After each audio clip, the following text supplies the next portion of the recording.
कपिल महाराजांचं आगळं वेगळं वैशिष्ट्य आहे, उत्कृष्ट मोदकाचार्य आहे आणि असे उत्कृष्ट असे धर्मप्रचारक सुद्धा आहे आणि उत्कृष्ट कार्यकर्ते सुद्धा आहे नवतरुणामध्ये.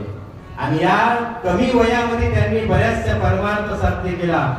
जी संकल्पना त्यांच्या हृदयात राष्ट्रसंतांच्या विचारातून आली होती, कुठेतरी या वीरशैव समाजाच्या नवतरुणांना संस्कार मिळावे, कीर्तनकार तयार व्हावे, प्रवचनकार तयार व्हावे, धर्मप्रचारक तयार व्हावे, गायक वादक तयार व्हावे, ही संकल्पना बऱ्याच वर्षाच्या या ठिकाणी मनात होती. राष्ट्रसंतांनी ती संकल्पना त्यांची कार्यामध्ये उतरून घेतली आणि भक्ती स्थळावर त्याने राष्ट्रसंतांच्याच सानिध्यामध्ये गुरुकुलाची स्थापना केली.